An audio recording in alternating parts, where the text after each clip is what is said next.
IVM। नमस्ते दोस्तों, स्वागत है आपका क्योंकि इस पॉडकास्ट का नाम है आपका पैसा वैसा, सवाल आपके जवाब हमारे। मैं हूं आपका होस्ट अनुपम गुप्ता। ये स्टॉक मार्केट पर दूसरा उपाख्यान एपिसोड है। हमारे मेहमान है मोहित मेहरा, जो ज़ेरोधा से है। ज़ेरोधा इंडिया के सबसे सबसे बड़े शेयर ब्रोकरेज में से गिना जाता है। इसके पहले वाले एपिसोड में मोहित ने आपको आईपीओ के बारे में विस्तार में बताया, डिटेल में बताया। मतलब आप वो प्रोसेस क्या होता है, कैसा होता है, यूपीआई में कैसे करते हैं, कुछ गलतियां हुई, विलंब हुआ, डिले हुआ तो वो क्यों होता है। ये एपिसोड पर हम बात करने वाले हैं शेयर्स की, डीमैट की, ट्रांसफर की, ये सबसे जुड़े हुए सवालों की। तो मोहित, फिर से स्वागत है आपका। हमारे लिसनर्स के सवालों का जवाब देने के लिए धन्यवाद। चलिए, आज हम बात करने वाले हैं थैंक यू अनुपम। शेयर स्थानांतरण, ट्रांसफर और ये सब के हाँ, सवालों की। चलिए, पहला सवाल।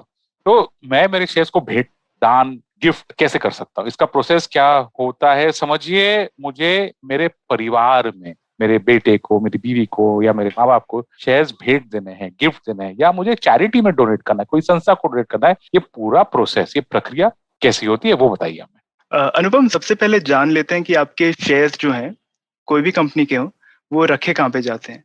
तो वो एक डीमेट अकाउंट में रखे जाते हैं, और डीमेट अकाउंट बहुत जरूरी है कि जिसको आप शेयर्स दान दे रहे हैं या भेंट कर रहे हैं उनके पास भी हो। तो मानिए अगर आप अपने बेटे को या फिर अपने भाई को शेयर्स देना चाहते हैं लेकिन उनके पास डीमेट अकाउंट नहीं है, तो सबसे पहले आपको उनके नाम पे उनका एक डीमेट अकाउंट खोलना होगा और उसके बाद ही आप उन्हें शेयर्स दे पाएंगे। एक बार डीमेट अकाउंट मानिए आपने किसी के नाम पे खोल लिया और आप शेयर्स देना चाहते हैं, तो ये जो शेयर्स आप दे रहे हैं डीमेट से डीमेट डायरेक्टली, आप किसी स्टॉक एक्सचेंज के ट्रांजैक्शन के थ्रू नहीं कर रहे हैं, आप डायरेक्टली किसी को देना चाह रहे हैं, तो इसे ऑफ मार्केट ट्रांजैक्शन कहा जाता है। अब ऑफ मार्केट जो ट्रांजैक्शन आप करना चाह रहे हैं उसको करने के दो तीन तरीके हैं।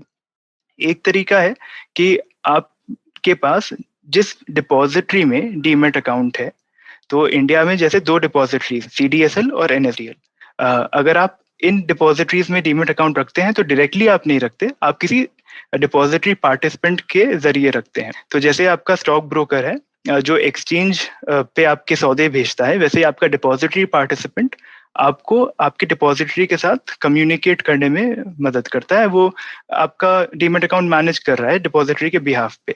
अब आप चाहते हैं कि आप ये शेयर किसी और को भेजें, तो आप पहले तो मानिए सीडीएसएल में आपके पास अकाउंट है, तो आप सीडीएसएल में लॉग इन करके और डायरेक्टली आपके डिपॉजिटरी के अकाउंट में आपने लॉग इन किया और वहां पे आपने डाला कौन से अकाउंट में आप भेजना चाहते हैं।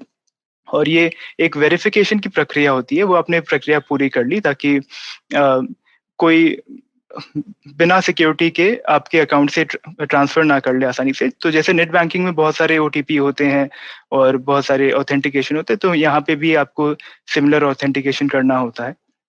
करने के बाद में आप जिस भी डीमेट अकाउंट में ये भेजना चाहते हैं आप उसका इंस्ट्रक्शन दे देते हैं, और डिपेंडिंग कि आपका डिपॉजिटरी पार्टिसिपेंट कौन है या कितने फ्रीक्वेंसी में ये ट्रांजैक्शन को ऑथराइज करता है, तो दिन में एक बार या दिन में दो बार वो इस ट्रांजैक्शन को ऑथराइज करेंगे।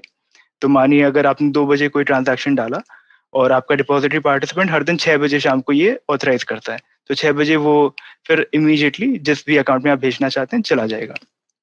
ये एक इलेक्ट्रॉनिक मोड ऑफ ट्रांसफर हो गया। इसके अलावा अगर आप फिजिकली किसी को इंस्ट्रक्शन देना चाहें, उसके लिए भी आपके पास ऑप्शन है। तो आप डिलीवरी इंस्ट्रक्शन स्लिप अपने डिपॉजिटरी पार्टिसिपेंट को दे सकते हैं। अब डिलीवरी इंस्ट्रक्शन स्लिप क्या होती है?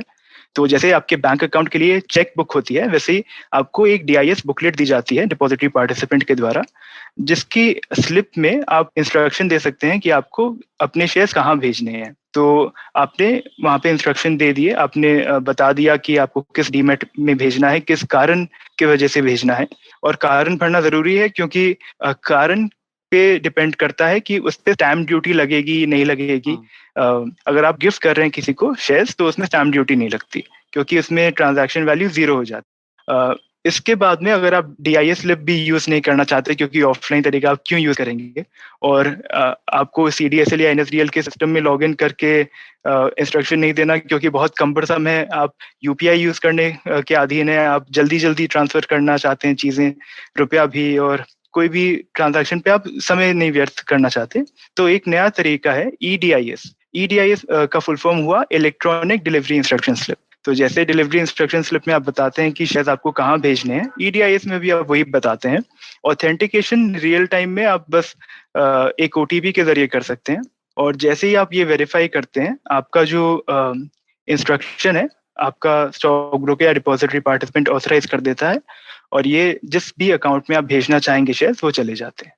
तो सबसे आसान तरीका एटलीस्ट इंडिविजुअल्स के लिए EDIS का रहेगा। ये अभी सबके लिए ओपन नहीं है, कंपनीज ये नहीं कर सकती, और ये नॉन इंडिविजुअल जैसे HUF या फिर जॉइंट अकाउंट होल्डर नहीं कर पाएंगे। लेकिन अगर आप इंडिविजुअल हैं, किसी रिलेटिव को, किसी फ्रेंड को अपने शेयर्स भेजना चाहते हैं, तो फिर आपके लिए सबसे आसान तरीका यही होगा। काफी इंटरेस्टिंग है। ऐसा सुनने में तो ऐसा लग रहा है कि हम बैंक ट्रांसफर कर रहे हैं इलेक्ट्रॉनिकली, लेकिन मुझे पता है कि ये थोड़ा सा टेक्निकल है, थोड़ा सा कॉम्प्लिकेटेड भी हो सकता है। इसमें अगर मेरा जो मैं जिसको भेंट करने वाला हूँ उसका अगर डीमैट NSDL में है और मेरे शेयर CDSL में है, तो वो DIS से हो जाएंगे, यानी उसमें मुझे फिजिकल स्लिप चाहिए होगी, राइट? तो अगर आपका जो अकाउंट है एक डिपॉजिटरी में है और जिसे आप देना चाहते हैं किसी और में, तो जैसे आपके एग्जांपल में CDS से NSDL में देना चाहते हैं, तो उस समय EDIS शायद हर बार काम ना करे, क्योंकि बहुत बार सपोर्ट अभी नहीं करे, नया सिस्टम है। लेकिन DIS से आप कर सकते हैं। तो DIS में कोई तकलीफ नहीं होगी आपको सिर्फ वही फिजिकल इंस्ट्रक्शन भर के देना है अपने ब्रोकर को, और वो ये इंस्ट्रक्शन प्रोसेस कर देंगे। करेक्ट। और मेरे ख्याल से अगर आपके शेयर्स अनलिस्टेड में हैं, तो भी कुछ फर्क नहीं पड़ता है इसमें, क्योंकि अनलिस्टेड शेयर्स एज बिल्कुल लॉन्ग एज वो नहीं। डीमैट में है और उसका ISIN नंबर है, वही चाहिए होता है, राइट? Correct correct. तो सिर्फ एक चीज आपको देखनी है, अगर अनलिस्टेड शेयर है तो मानिए आपकी स्टार्टअप में काम करते मैं हैं, और इसीलिए मैंने बोला था मैंने क्योंकि स्टार्टअप से काफी शेयर्स डीमैट में अनलिस्टेड होते, ये मेरा पूछने का सवाल यही था। बहुत बढ़िया, आपको समझ में आ गया, बोलिए, तो सॉरी। मानिए कि आप कोई स्टार्टअप में काम करते हैं और आपको ESOP मिले, आपके पास शेयर्स आ गए। बहुत बार कंपनीज सिर्फ एक ही डिपॉजिटरी में अपने शेयर्स लिस्ट करके रखती है। तो अगर आप की कंपनी ने CDSL में अपने शेयर्स लिस्ट करके रखे हैं, तो आप चाहें भी तो उसे किसी और के NSDL अकाउंट में नहीं भेज पाएंगे, क्योंकि NSDL के पास वो कंपनी की लिस्टिंग नहीं है।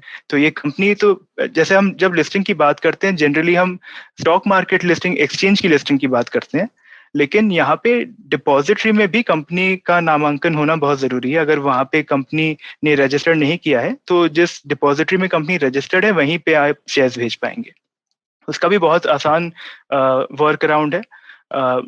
अगर आप जिसके अकाउंट में शेयर्स भेजना चाहते हैं, उन्हें आप कह दीजिए कि आप सेम डिपॉजिटरी में अकाउंट खोल लीजिए, हाँ, और हो जाएगा आराम से फिर। हाँ। चलिए, ठीक है। मेरा अगला सवाल इन अ वे जुड़ा हुआ है इससे, क्योंकि जो स्टार्टअप्स होते हैं ना, सबके सब डीमैट नहीं करते। काफी जो समझिए छोटे स्टार्टअप्स हैं जिनको क्योंकि डीमैट करने का खर्चा काफी होता है, तो फिजिकल शेयर सर्टिफिकेट देते हैं। तो एक तो वो हो गया, और दूसरा मैंने बहुत सुना है लोगों से जो अभी तक 2021 साल हो गया है, वो भौतिक प्रमाण पत्र, शेयर सर्टिफिकेट, पेपर कागज वाला अभी भी है उनके पास। पता नहीं क्यों, शायद उनके पेरेंट्स के पास होगा या उनके एंसेस्टर, जो भी रीजन हो, डीमैट करना रह गया उनसे, ठीक है। और अब उनको पता ही नहीं था कि क्या प्रोसेस है, क्या है क्या नहीं। तो आप प्लीज ये बताइए कि अगर मेरे पास फिजिकल शेयर सर्टिफिकेट है तो मुझे क्या करना चाहिए। Okay, and here we'll talk only about listed company, मुझे सिर्फ लिस्टेड कंपनीज की बात नहीं। ओके। अनलिस्टेड थोड़ा सा टेक्निकल हो जाएगा। जो हमारे पुराने लिस्टेड और हमारे काफी कंपनीज बहुत बहुत बहुत ओल्ड लिस्टिंग है उनकी, चाहे वो हिंदुस्तान लीवर हो, रिलायंस हो, तो सब तो समझिए, अगर मेरे पास इनका फिजिकल शेयर सर्टिफिकेट है तो क्या करूं मैं इनका? नंबर वन, इनको मैं डीमैट कैसे कर सकता हूं? नंबर टू, अगर मुझे बेचना है तो इसकी प्रतिक्रिया पूरी क्या होती है, वो हमें समझाइए। अनुभव, सबसे पहले आपको इसे डीमैट कराना है। तो कुछ भी करने से पहले, और उसके कारण भी बहुत जरूरी है। एक तो है कि आप बेच नहीं पाएंगे बिना डीमैट किए। पहले फिजिकल शेयर्स आप ट्रांसफर कर सकते थे बिना डीमेटेरियलाइज किए। शेयर ट्रांसफर फॉर्म मिलते थे, जिसमें आप अपना नाम और जिसको शेयर्स देना चाहते हैं उनका नाम डाल के ट्रांसफर कर देते थे। कंपनी को बताते थे कि आप ये ट्रांसफर को अपने पास नोट कर लो। लेकिन वो प्रोसीजर बंद हो गया है। तो अभी सिर्फ आप डीमेट अकाउंट में शेयर्स को डाल के ही किसी को दे सकते हैं, चाहे आपको गिफ्ट करना है चाहे आपको बेचना है ऑन मार्केट। इसके अलावा भी आपको डीमेट करवा लेना चाहिए संग संग जो भी आपके पास लिस्टेड शेयर्स हैं। कारण ये है कि मानिए कंपनी ने कोई कॉर्पोरेट एक्शन किया, कॉर्पोरेट एक्शन का मतलब कोई डिविडेंड दिया, बोनस दिया, कोई भी स्टॉक स्प्लिट हुआ, जिसमें भी आपको पैसा मिल रहा हो या फिर आपको शेयर्स मिल रहे हो, अगर कंपनी के पास आपका एड्रेस है जो चेंज नहीं हुआ है, तो आपको कंपनी आपके एड्रेस में उसका नोटिफिकेशन तो भेज देगी और शेयर्स भी भेज देगी, डिविडेंड का भी वाउचर भेज देगी। लेकिन आप मैन्युअली इसे क्यों ट्रैक करेंगे? अगर एक आसान तरीका है आपके पास में कि डीमेट अकाउंट में आप डाल देते हैं और अपने आप आपके बैंक अकाउंट में डायरेक्ट क्रेडिट हो जाता है डिविडेंड, अपने आप आपके डीमेट अकाउंट में डायरेक्ट बोनस क्रेडिट हो जाता है, अपने आप आपके डीमेट अकाउंट में स्प्लिट शेयर्स आ जाते हैं, तो फिर वो बहुत आसान तरीका है आपके लिए।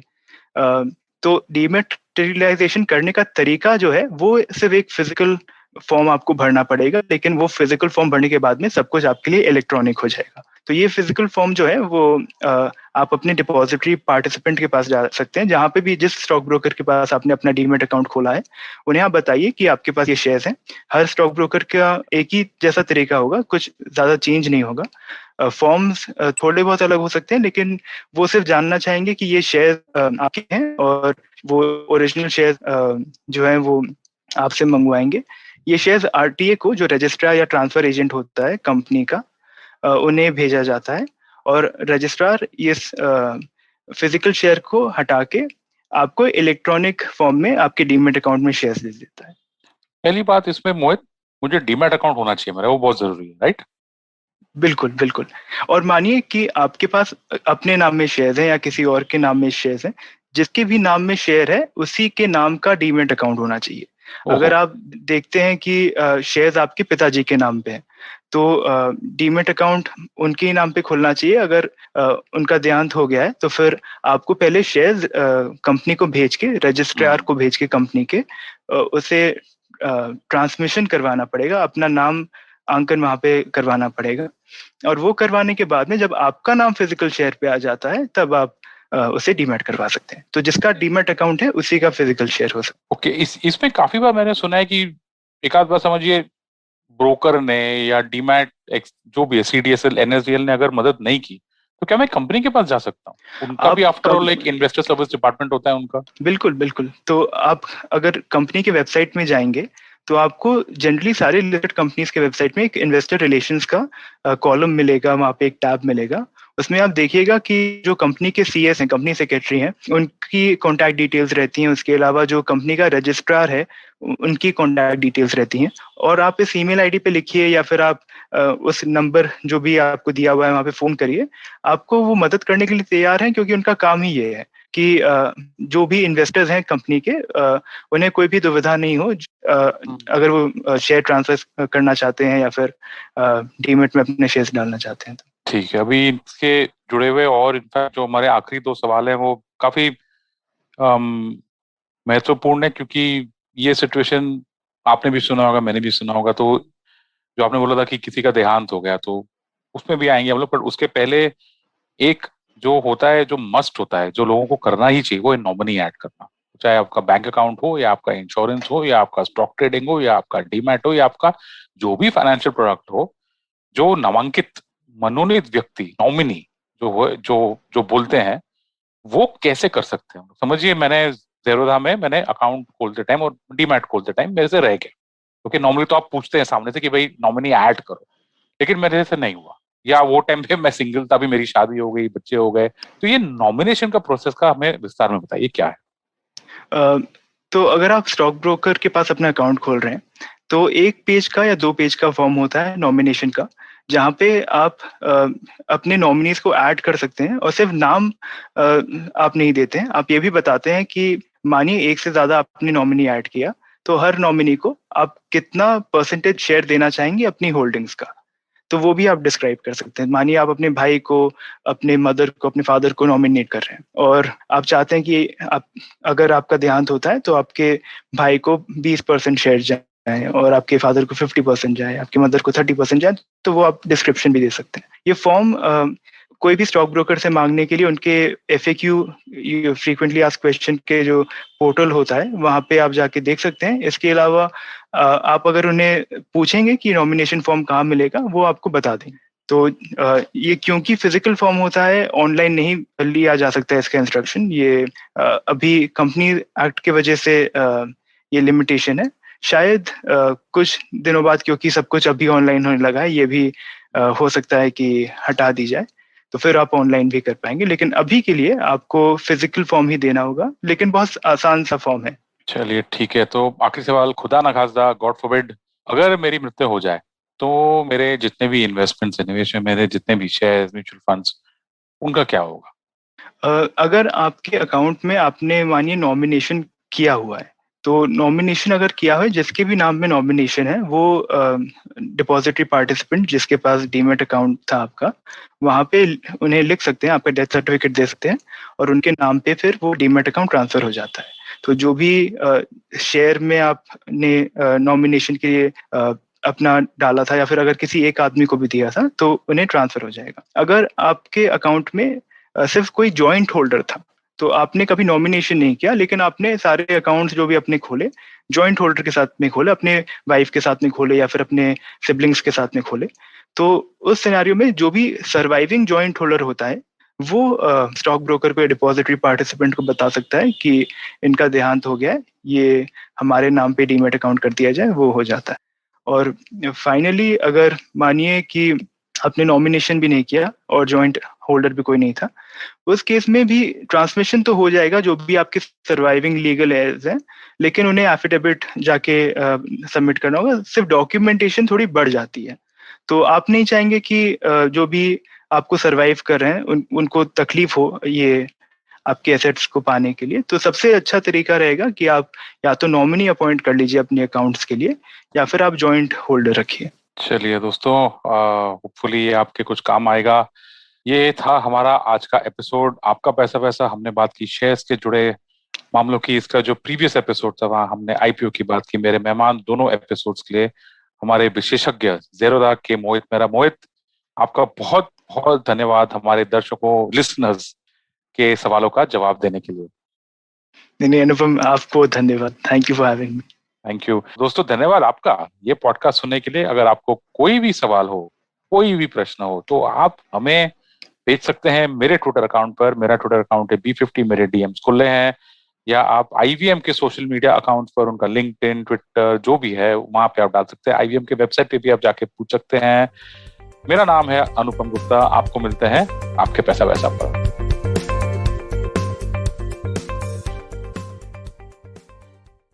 कृपया ध्यान रखें, इस शो में होने वाली सारी बातें केवल सूचना देने के लिए हैं। इन्हें किसी भी तरह की आर्थिक सलाह समझना गलत है। किसी भी निवेश से पहले अपने आर्थिक सलाहकार की मदद जरूर लें। I hope you enjoyed that show. If you aren't following us on social media, please do. We're IVM Podcasts on Twitter, Facebook, and Instagram.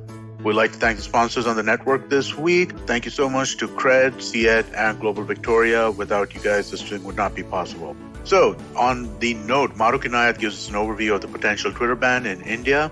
On this round is on me. Gauri Devi Dayal was joined by actor-producer Purna Jagannathan to talk about her career in Bollywood, Hollywood, and theatre. She talks about the upcoming season of the show Never Have I Ever.